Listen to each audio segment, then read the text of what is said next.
Azoflaouna l'Ahbab, marhaba Sissoun, Artedoult Bassa, bienvenue chers téléspectateurs à ce nouveau numéro, nouveau programme chaque dimanche, comme vous le savez. On fait une petite rétro de la semaine. نغال ارتدياني ندورتي قاعدان اين ظن دي سمانه ياقي تمثلني ظن دي سمانه ياقي donc comme je viens de le dire chers téléspectateurs, comme d'habitude il y avait beaucoup de sujets. On a abordé beaucoup de sujets cette semaine. On va y revenir avec nos invités cette semaine. J'ai le grand plaisir d'avoir, comme d'habitude, ici dans le studio, M.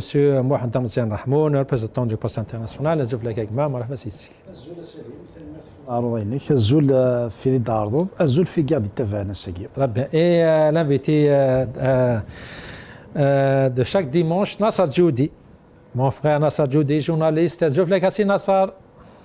الزول سليم ارجع الدينا لانفيتي بدات انا ماشي دينا نحاسب بالك عطي غير الحليم واحد غير الحليم واحد عطي دينا كامل مرحبا سي سوان يعطيك الصحه سليم ميرسي بوكو دو يعني دو سيت ايميسيون محن ديال الاستوديو او ميم طون ترحبوا كذا ديال ليكيبنا لي زانفيتي وكذا يلزم. Très bien. Nassar Djoudi. Bien sûr, j'ai le grand plaisir d'avoir aujourd'hui dans notre émission avocat défenseur des droits de l'homme à partir de Bruxelles, Monsieur Salah Debbouz. Azouflak ya maître, marhaba bik. Azoul, marhaba bik. Azoul aux invités, c'est Mohamed Ziad, c'est Nassar. Et les autres invités qu'on va découvrir tout à l'heure et aux téléspectateurs. Super, super. Merci beaucoup d'avoir accepté notre invitation. D'abord, avant de commencer les sujets de la semaine, bien sûr, on a cette bonne nouvelle.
Malgré tout, vive l'Algérie, Mohamed Damzian Rahmoun, c'est le football, bonne nouvelle quand même, l'Algérie va se qualifier. Elle est qualifiée pour la Coupe du Monde 2026. C'est sûr, c'est une bonne nouvelle, une joie qui est dans toute cette situation, c'est toujours bien, mais le football reste parmi les opiums du peuple. Il faut le relativiser. C'est parmi les opiums du peuple. Ce n'est pas que pour l'Algérie, hein. C'est-à-dire le football est devenu un sport très politisé, qu'il est utilisé comme ci, comme ça. Très bien, Nassar. Bonne nouvelle, l'Algérie, l'Américaine, le Canada, le Mexique. Oui, absolument. C'est une bonne nouvelle. D'abord, l'équipe nationale, le football, ceux qui aiment le foot. C'est une bonne chose de voir l'équipe nationale au mondial. Après, aller la déception de 2018, mais aussi au Qatar. Donc c'est une bonne chose pour les spectateurs et pour les joueurs aussi. Une cinquième participation, Maître Salah Debbouz, un mot pour sur cette victoire, cette qualification, cinquième qualification pour la Coupe du Monde, malgré la morosité, malgré la situation que le peuple algérien vit, mais quand même, c'est une joie. Je sais pas. Moi, je dis simplement, je félicite les joueurs. C'est parce que c'est les joueurs qui ont fait le nécessaire. Et donc, ils ont fourni des efforts. Donc, félicitations aux joueurs. Il ne faut pas oublier le staff technique qui était avant. Hein. C'était lui qui a formé cette équipe. C'était lui qui avait gagné 6 points, c'est-à-dire le staff technique actuel. Il avait trouvé déjà 6 points dans le réservoir. Donc, il ne faut pas les oublier aussi. Si Jamel Belmadi, quoi qu'on dise, nous savons très bien que c'est quelqu'un qui a fait qui fournit beaucoup d'efforts. Nous savons aussi qu'il y a beaucoup de sabotage pour le casser et pour casser l'équipe et pour aussi essayer de récupérer son travail sur le plan politique. Tout ça, c'est vraiment quelque chose de dégoûtant, je dirais.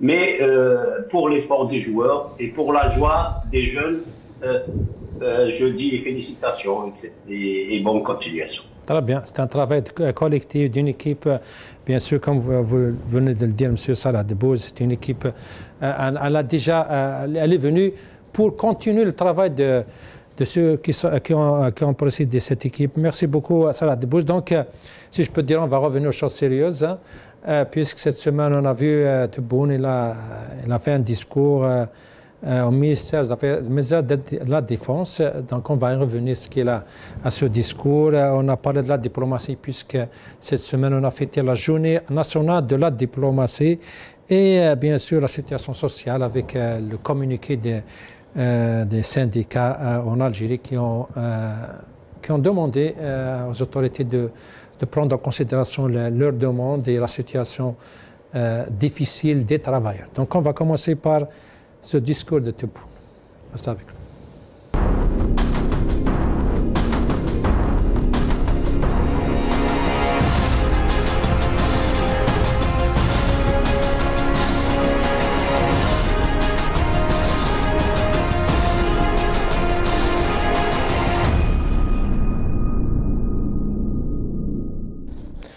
Donc, Abdelmajid Tebboune a visité son bureau, si je peux dire, hein, puis c'est lui le ministre de la Défense.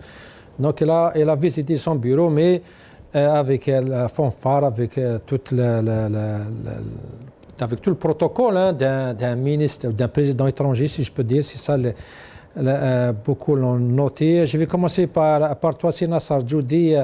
On parle avant de parler du fond, avant de parler de ce qu'il a dit. Peut-être la forme, est-ce que c'est normal, toute cette fanfare, ce protocole pour un ministre de la Défense rendre visite ou plutôt aller à son bureau? C'est quoi ton analyse? Pourquoi ils ont fait tout ça? Oui, c'est des questions qui sont très légitimes, Salim. La question du fond que tu as soulevée, il y a beaucoup d'interrogations puisqu'on parle d'un ministre de la Défense. Le ministère de la Défense, il est en Algérie, il n'est pas dans un autre pays. Donc, tout ce qu'on a vu en termes de cette visite et sur la forme, on se dit, est-ce que Abdelmajid Tebboune s'est déplacé dans un autre pays, puisque le tapis rouge a été déroulé, l'hymne national a été donc joué, et là on se pose la question vraiment, quel message veut-on passer pour le peuple algérien? Est-ce qu'il y a une symbiose, entre guillemets, entre la présidence et le chef d'état-major? C'est un puzzle de voir comment cette visite a été organisée à Selim. Et il y a beaucoup d'interrogations sur la forme de cette visite. Le tapis rouge, comme je l'avais dit, mais aussi l'hymne national, Abdelmajid Tebboune qui fait une allocution, donc un discours face au chef militaire. On n'arrive pas à comprendre pourquoi donc toute cette organisation pour une simple visite du chef de l'État à un ministère. Très bien. Mais, Maître Salah Debboune, c'est quoi votre lecture? C'est quoi le message qu'ils veulent passer avec ce protocole, avec ce tapis rouge, l'hymne national, présentation des militaires? c'est normal à votre avis, ça se fait, il n'y a rien à débattre, ou quand même, ou peut-être il y a un autre message derrière ce protocole? Bon, moi, je pense que c'est important pour le pouvoir de montrer que Tebboune est complètement obéissant, et on a ce qu'ils appellent, eux, en accord avec l'armée. Donc ça, c'est important pour le pouvoir, il fallait le montrer. Ensuite, on a l'impression que les gens qui conseillent à Tebboune dans ses discours, ils lui disent pas ce qu'il faut faire, ce qu'il faut dire, mais ils lui disent ce qu'il faut pas dire.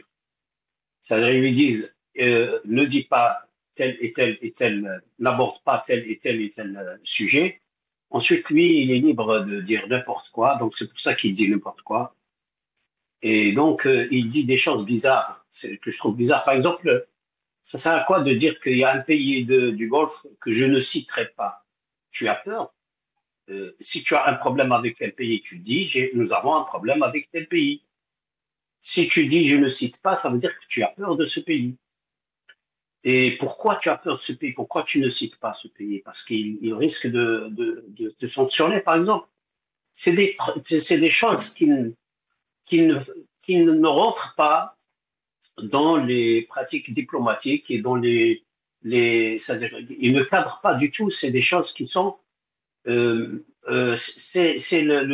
discours, c'est un monologue de quelqu'un qui est assis au café et qui discute avec ses copains, et qui peut dire la chose et son contraire au début comme à la fin du discours, et qui peut prétendre n'importe quoi.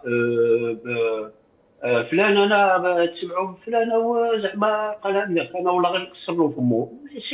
s'arrête là, c'est tout. Et le jour où il sera affronté à la réalité, il dira autre chose. Et donc, nous avons aussi le sentiment que ce discours était, pour la deuxième fois, après l'interview qu'il a eu organisée à la présidence, dans ce discours, il était très... il voulait vraiment insister que l'Algérie ne constitue pas un danger par rapport aux autres. C'est la deuxième fois qu'il lance ce message. On ne constitue pas un danger par rapport aux autres. Et quand on voit que ce type de message vient juste après certaines visites de responsables, soit américains, soit saoudiens, en Algérie, on se dit qu'il y a quelque chose qui se trame. Il ne faut pas oublier que Tebboune a lancé dans ce discours d'hier que dans toutes les situations, l'Algérie ne peut pas être plus sahraoui que le Sahraoui, et que ce qui convient aux Sahraouis, nous, on va pas Justement, on va revenir à ces paroles, à son discours, surtout question sahraoui, question palestinienne, question du Sahel. On va y revenir. Monsieur Seymour Damzian, d'abord, on va écouter Tebboune parce que la parole de la situation générale en Algérie, pour lui, tout est bon, tout est bien. On va l'écouter. أمورنا الحمد لله ماشية رغم كل ما كان يجي على لسان اللي يحبوا الجزائر بزاف. ما كاش كاع اللي يتمنى الخير لهذه البلاد هذه. غادي نمشوا للاستدانة وغادي تنهار واقتصادنا راح صندوق النقد الدولي والبنك العالمي يقول اقتصاد الجزائر من أقوى الاقتصاديات حاليا في افريقيا وفي شمال افريقيا. هو يقول اقتصادنا ما راح يمشي. اليوم التنميه راح تمشي مباشره للمواطن، راح تمشي للشباب تاعنا. 250 ألف شاب تتخرج من الجامعات توجد مناصب شغل، ولا ما وجدوش مناصب شغل يوجدوا المساعده نتاع الدوله. نعطيك منحه البطاله باش ما يمشوش يجندوك الناس الاشرار لامور ولا اخرى. هذه هي الجزائر تاع اليوم. هذه الجزائر تاع اليوم. il a fait un petit résumé. L'Algérie, tout va bien. 250 000 étudiants diplômés en Algérie plutôt. Soit ils trouvent du travail, soit il y a des aides de l'État. En général, l'Algérie, tout va bien, et que ceux qui disent le contraire, c'est ceux qui n'aiment pas l'Algérie. C'est ça le résumé de ce message. Et il faut que la critique doit être acceptée. Mais avant, je reviens rapidement sur la forme. Dans cette forme, n'oublions pas qu'il y a toujours des messages politiques. Okay, c'est un président qui part donc au ministère de la Défense. Il est accueilli d'une manière très pompeuse, officielle bien sûr. C'est un message, c'est indirectement, il veut dire qu'il est le chef des armées. C'est parce que derrière les coulisses, nous disons c'est un régime militaire, mais c'est comme si c'est lui qui commande réellement les armées. Il a été accueilli comme le véritable chef des armées, et bien sûr pour l'armée le légitime président algérien. Et puis c'est un message aussi à l'extérieur, parce que nous sommes dans un monde connecté, Nexus. Tout ce que les gens font, surtout les officiels, il est écouté. Il ne faut jamais penser le contraire. Donc c'est un message surtout, vu le budget, nous allons peut-être en parler, qui est affecté à l'armée, vu la situation, le contexte, etc. Quelque part, c'est pour dire que... Et puis il a redit que nous avons besoin d'une armée forte et d'une économie forte. Donc quelque part, c'est un autre message aussi à l'extérieur, principalement aux pays voisins. Comme quand on est unis, l'armée unie et toute l'armée derrière moi, c'est ça le message qui veut passer? C'est-à-dire que nous nous apprêtons, nous sommes prêts, nous voulons avoir une armée vraiment puissante, la plus puissante régionale. Attention, c'est le budget le plus important. Et il a besoin de faire tout ça, ce festival. Le budget, j'ai dit que c'est un message politique. C'est un message politique, vous comprenez. Certains même, je me souviens d'une petite anecdote, quand Gorbatchev est mort, Poutine s'est dirigé donc à l'enterrement. Il a apporté, je pense, un bouquet de fleurs rouges. Je ne me souviens pas des couleurs réellement. Mais il y avait des commentateurs qui ont commenté même la gesticulation de Poutine lors de l'enterrement. Donc il y a toujours des messages politiques à lire. C'est ça l'idée que je veux passer. Et puis pour le reste, effectivement, vu le budget, vu tout le reste, il y a donc beaucoup de messages à retenir. C'est l'objectif, en fait. Ouais.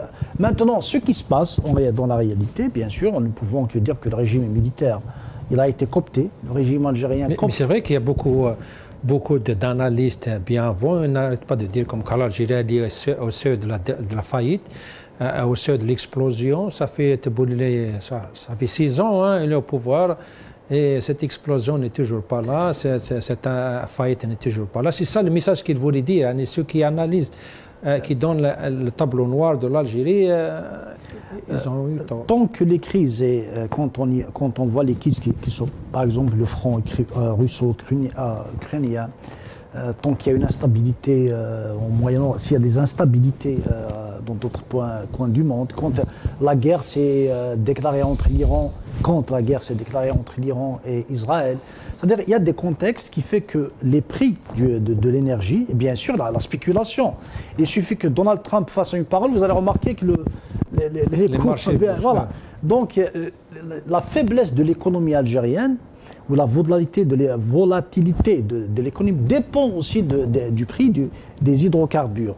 Pour l'instant, la croissance de 4,8 ou je ne sais pas elle est claire, mais à n'importe quel choc, ou si les prix de l'énergie baissent, l'Algérie va être dans une situation très peu confortante. Le problème de l'économie nationale, et on va en reparler, c'est qu'elle est trop dépendante des hydrocarbures. Très bien, mais peut-être, M. Salah Debbouch, j'aimerais avoir ton avis sur ce message de Tebboune. Tout va bien, tous ceux qui ont fait des analyses contre l'Algérie, contre la situation algérienne, comme quoi on est au bord de la crise, au bord de la faillite, au bord de l'explosion. Voilà, 6 ans, on est toujours là. Au contraire, l'économie s'est améliorée, le peuple est encore plus satisfait, que les choses sont sous contrôle. C'est ça le message qu'il veut passer. C'est quoi, à ton avis? Écoutez, nous, ce qu'on dit, par exemple, moi, personnellement, depuis 2019 et bien avant. Pourquoi je dis 2019? Parce que c'était l'époque du Hirak et ce que nous voulions et ce que nous disions. On ne disait pas qu'on va s'effondrer, le pays va s'effondrer. On disait que le pays vit mal. Maintenant, on vit mal. Ce n'est pas qu'on va s'effondrer. C'est-à-dire le pire, on le vit maintenant. Quand vous avez des citoyens qui prennent des barques et risquent leur vie pour traverser et des adolescents. On en est arrivé aux adolescents de 15 à 17 ans qui prennent des barques et risquent leur vie. C'est des milliers d'Algériens qui fuient le pays. Quand vous avez Tebboune lui-même, quand il dit, par exemple, dans le petit passage que vous avez passé, nous donnons des moyens aux jeunes, c'est pas pour travailler, c'est pas pour se développer, c'est pas parce qu'ils méritent ces moyens, mais c'est pour empêcher que d'autres leur donnent d'autres moyens. C'est-à-dire, s'il n'y avait pas ce risque, on ne leur donne rien. Parce qu'il y a des forces de mal qui empêchaient les forces de mal de les coopter. Nous, on va les calmer, on va leur donner quelque chose. Dans son discours, c'est clair, il ne cherche même pas, ça ne rentre même pas dans une stratégie de développement, mais c'est pour contrarier quelque chose peut-être qui est dans son imaginaire aussi. Donc, qui a dit moi, je suis resté, on va dire, étonné. Qui a dit que l'Algérie il ne faut pas qu'elle aille à l'endettement, ou si qu'elle va aller à l'endettement, elle va s'écrouler, et que si le pays, comme il prétend, Tebboune dit que si on va à l'endettement, on va perdre notre souveraineté. Mais qui a dit ça? Il y a des pays qui ont des trillions de milliards de dettes. Moi, je vis en Belgique, ils ont une dette énorme envers l'institution européenne, mais ce n'est pas pour autant que leur souveraineté est hypothéquée. Ceux qui peuvent hypothéquer leur souveraineté par l'occasion d'une dette, ce sont les gens qui n'ont aucun autre moyen de préserver cette souveraineté. Il y a peut-être le pays le plus endetté, c'est les États-Unis au monde. Mais ce n'est pas pour autant que les États-Unis ne sont pas souverains. Si vous avez peur d'hypothéquer votre souveraineté à l'occasion d'une dette, c'est que vous n'avez aucun moyen de défendre cette souveraineté. Donc ça veut dire qu'actuellement, votre souveraineté est peut-être même entre les mains d'autres que nous, on ne le sait pas.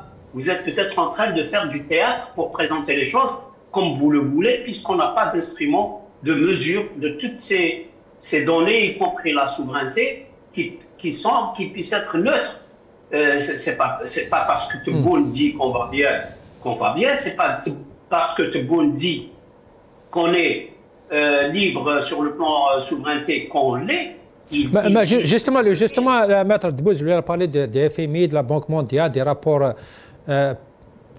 quelque part positifs d'un point du pouvoir algérien. Voilà, si lui, il a justifié la situation par rapport à ces rapports des organisations. Moi,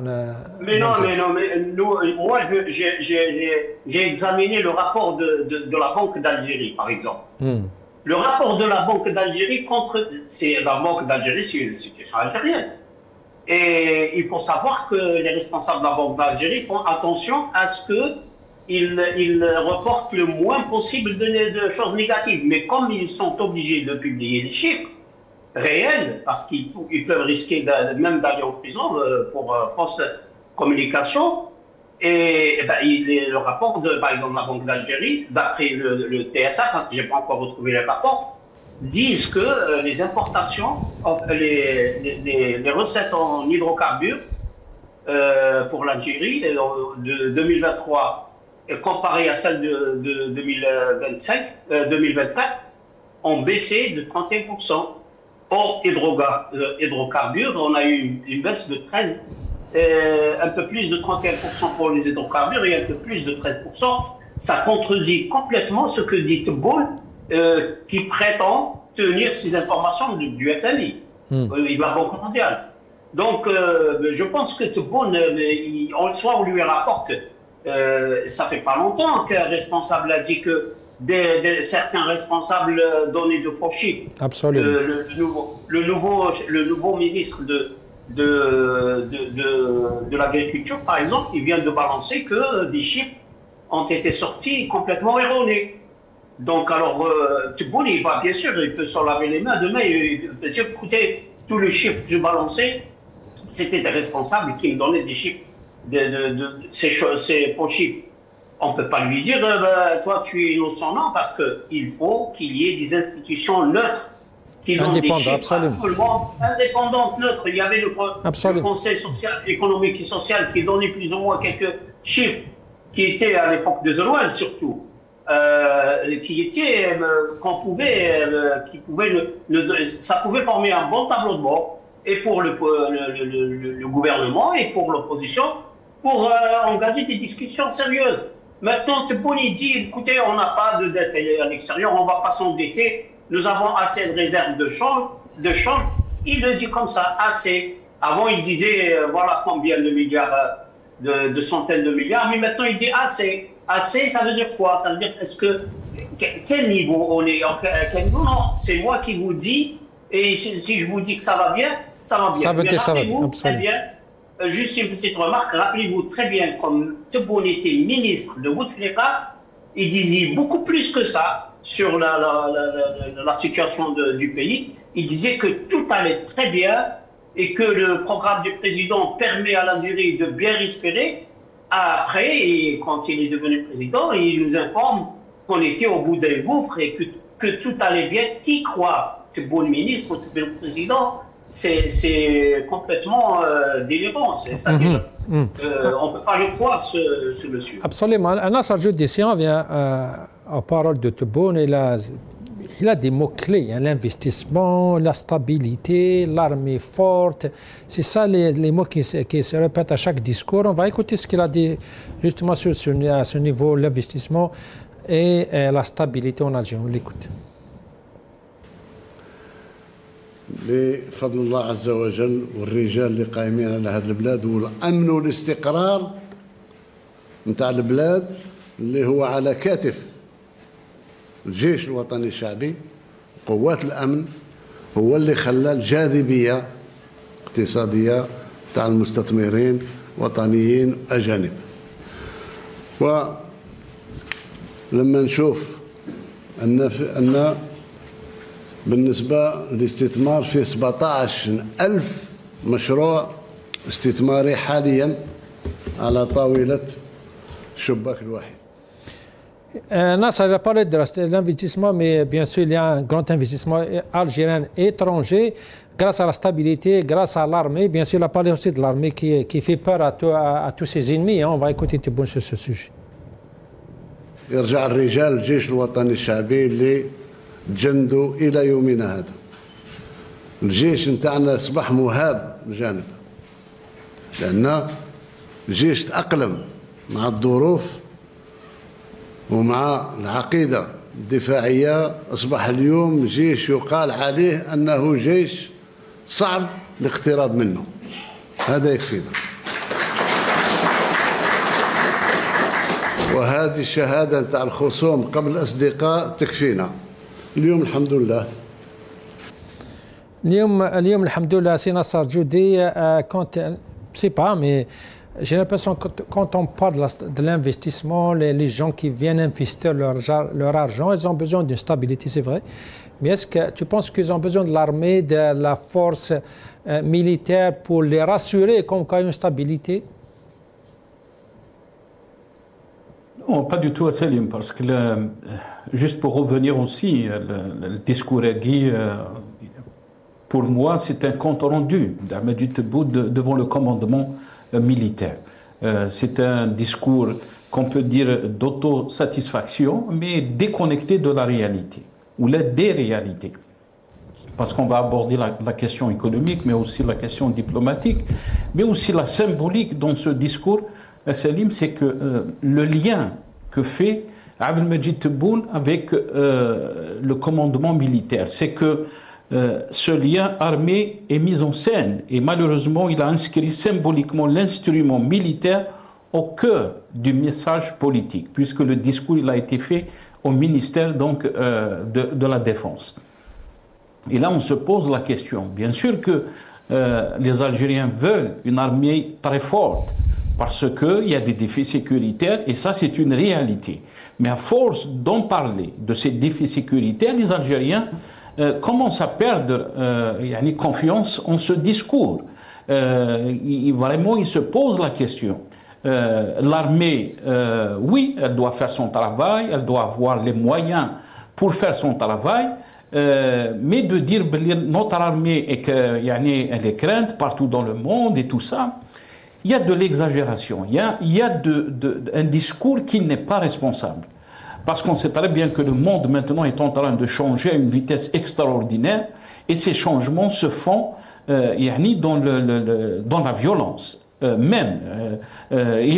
a vu ce qui s'est passé les années dernières, ces deux dernières années, avec toutes les guerres qu'on a vues au Moyen-Orient, mais aussi avec l'Iran. Et maintenant, ce n'est plus des moyens, des chars, ni le nombre de soldats, mais c'est une guerre technologique, une guerre de drones, une guerre de l'intelligence artificielle. Donc, je n'arrive pas à comprendre pourquoi tout le temps mettre en exergue ce discours. Pour beaucoup d'observateurs, ils vous diront que c'est de Chabaouia, c'est du populisme. Mais justement, quand on parle tout le temps de cette force militaire, que nos ennemis ont peur de nous, qu'on a des ennemis, tu penses que ça attire les investissements à Sinassar, un discours pareil? Pas du tout, bien au contraire, parce que c'est quoi? On est en train de faire passer un message comme quoi l'Algérie n'est pas stable, n'est pas stable sur le plan politique, puisqu'on va revenir sur la question aussi des libertés, la question des droits de l'homme, l'ouverture politique, c'est ce qui fait la force d'un pays. Bien sûr, l'armée est un pilier qui est important dans un État. Son armée, ses services de sécurité et tout ça. Mais on ne peut pas lier l'investissement à seulement la force de l'armée. Ça n'a pas de sens en termes de lecture économique.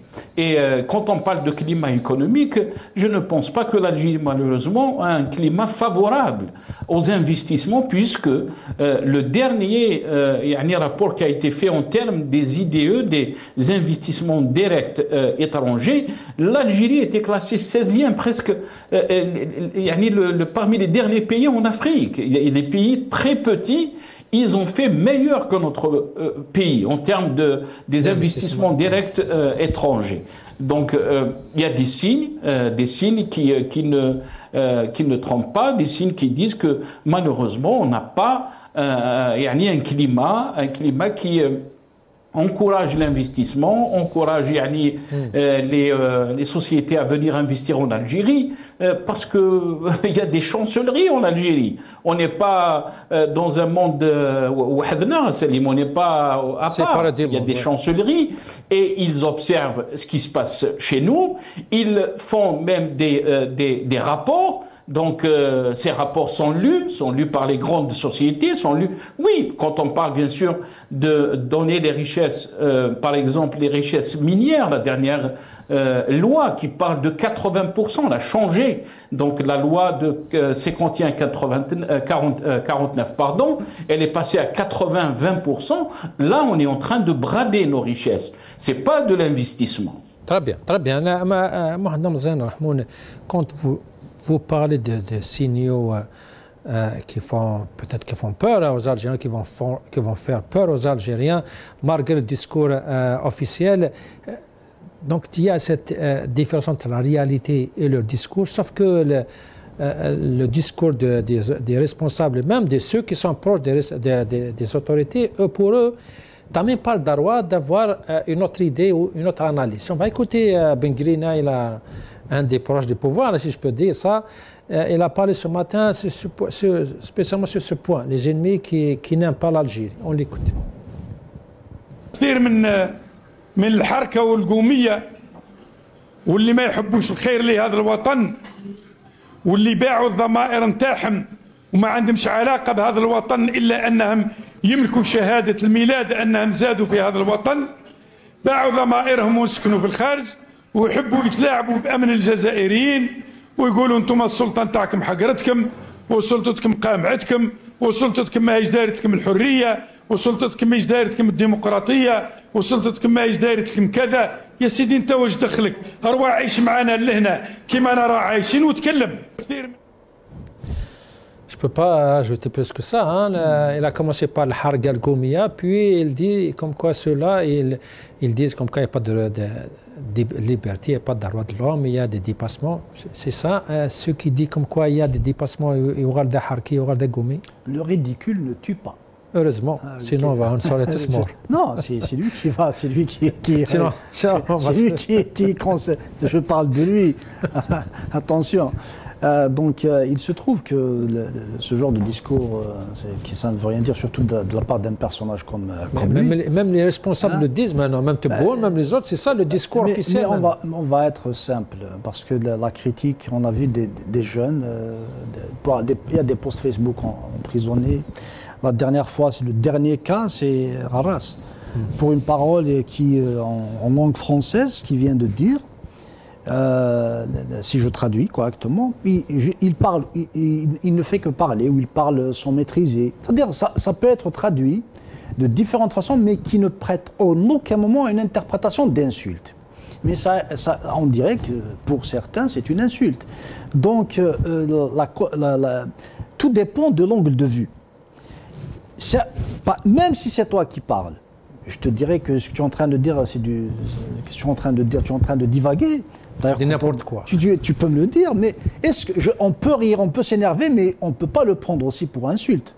C'est-à-dire, ça dépend aussi de l'angle. C'est pour ça que le système est fébrile. Parce que quand on arrive à prendre ce genre de paroles pour des insultes, c'est-à-dire vraiment, il y a un véritable problème. Soit, je dirais plus que c'est une dictature, donc il y a un véritable problème, soit d'ordre psychologique aussi. Parce que même la sensibilité d'une personne exagérée devient maladive. Maintenant, revenons à notre sujet donc, qui nous intéresse. Tout à l'heure, tu as montré, on a parlé de l'investissement. L'investissement étranger demande un critère important, c'est la stabilité. Je pense que le dernier discours du président algérien, en parlant que puisque nous avons une armée forte, les gens nous font confiance. Les gens ne font pas confiance parce que les gens ont une armée forte ou des pays. Ils font confiance s'il y a une stabilité. Mais quand on voit un défilé des responsables sécuritaires, quand on voit un climat donc tout, c'est le déni de critique. N'oublions pas que ceux qui connaissent les sociétés vont se dire avec une société pareille, connaissant la réputation quand même de la société algérienne, ça peut péter à n'importe quel moment. Ils ne peuvent pas miser pour un pays où n'importe quel moment ça va bouger. De plus, il y a aussi le défilé des ministres. Donc l'image que donne l'Algérie, ce n'est pas que parce que l'armée est forte. Il y a beaucoup de pays au monde qui ont des armées fortes, plus fortes que l'Algérie, incomparable. Sur le plan africain, nous faisons partie des armées les plus fortes. Sur le plan régional aussi. Peut-être l'un des objectifs est d'être la première puissance africaine avec cette lancée. Mais on ne peut pas se comparer aux armées modernes telles que celles des États-Unis, telles que la France, le Royaume-Uni, l'Espagne, l'Italie, même si on parle Israël. Il dit comme quoi nos ennemis le reconnaissent avant même nos amis. C'est pas ce qu'il veut dire. Est-ce qu'il y a ceux qui reconnaissent comme que l'Algérie a une armée forte? Je n'ai pas entendu un responsable. Permets-moi de nuancer par un raisonnement logique.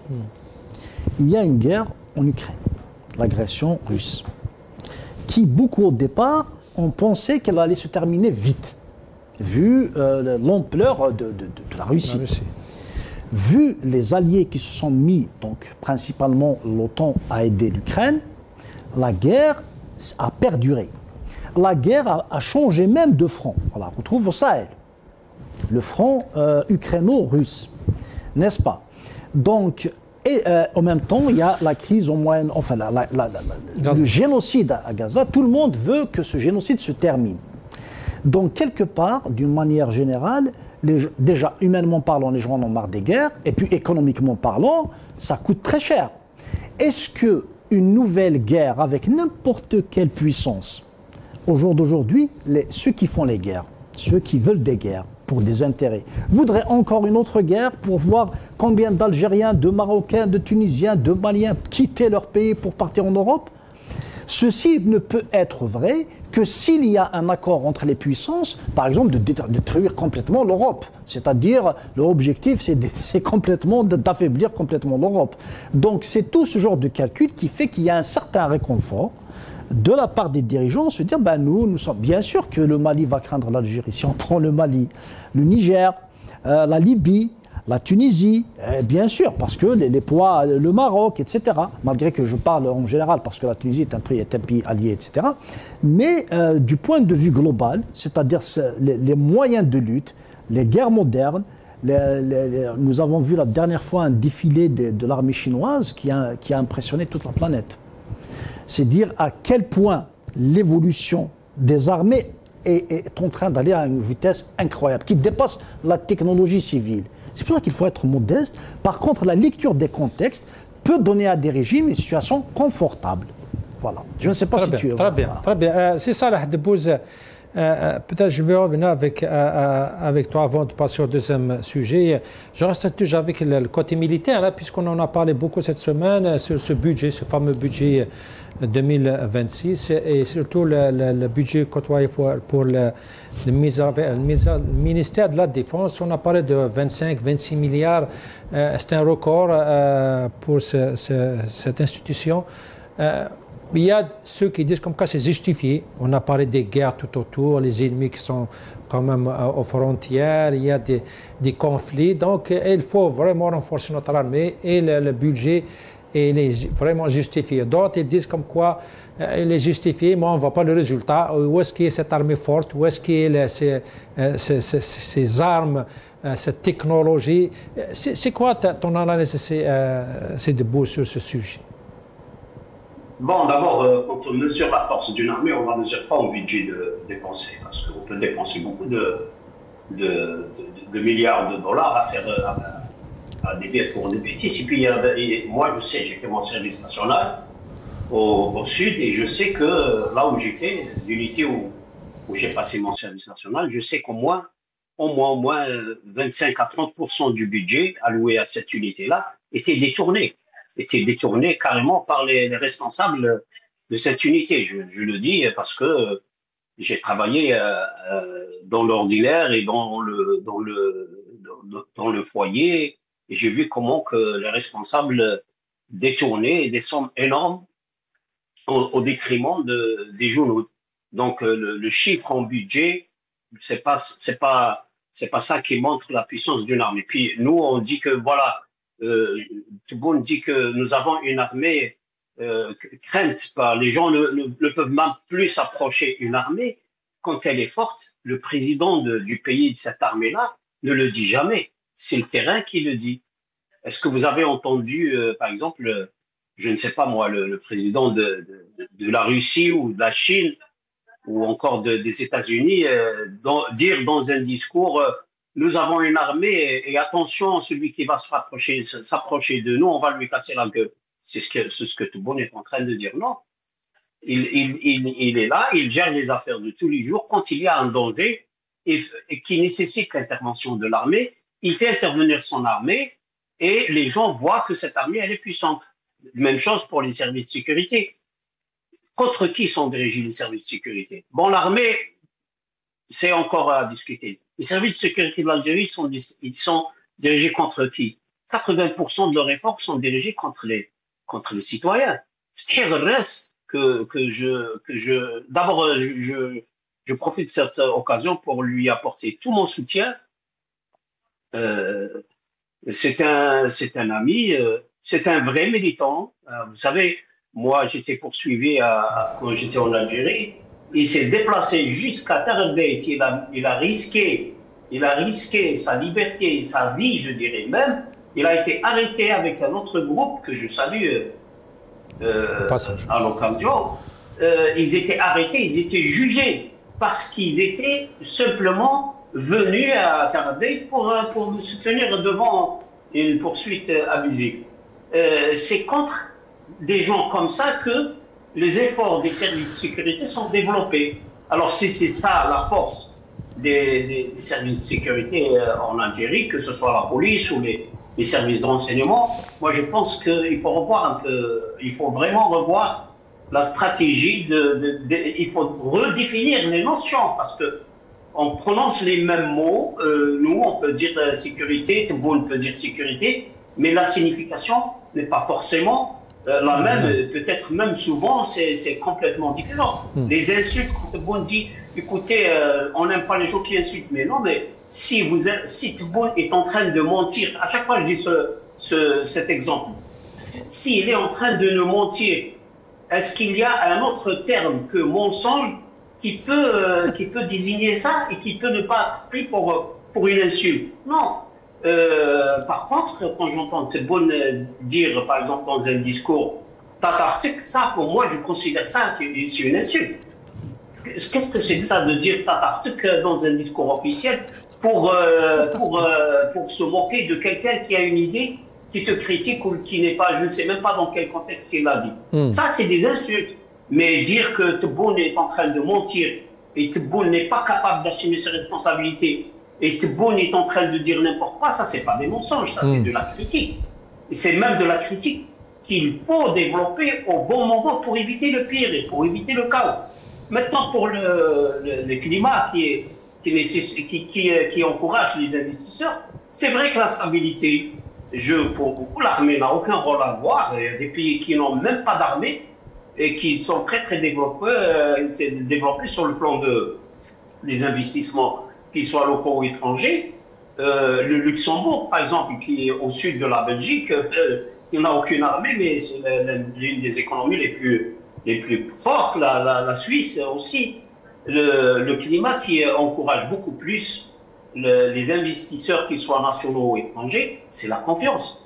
Si vous laissez les gens travailler et vous ne les volez pas au moment où ils travaillent ou après, les gens vont venir. Je vous donne un petit exemple, j'ai vu tout à l'heure. Saoulès qui avait créé Gézi en Algérie, il a été carrément spolié. Il a été volé, il le dit.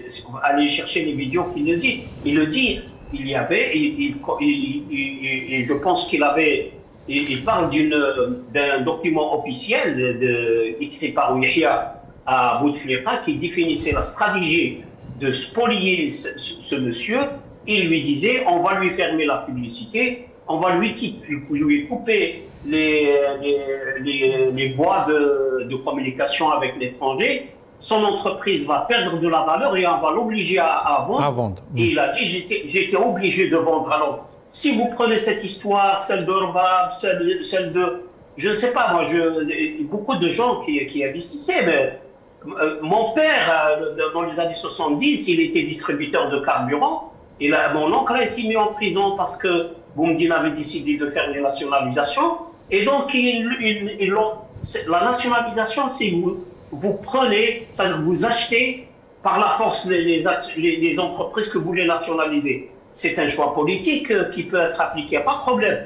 Mais de là à prendre les actifs d'une entreprise, par exemple, et de ne pas payer la personne et de mettre l'un des actionnaires en prison juste pour leur faire peur, ce sont ces pratiques-là qui défavorisent les investisseurs et ça note, c'est-à-dire les gens, ils savent très bien que ce pays-là, il est géré par des gens qui, quand ils sont riches, il y a un adage en arabe qui le dit, qui yishba, yifsaq, ou qui joue, ou qui yifqa, yisraq. Donc, c'est ça qui caractérise les gens algériens. C'est très clair, très clair, Ahmed Debbouze. On devra s'arrêter un petit peu pour une petite pause et on reviendra pour continuer nos sujets. Reste avec nous.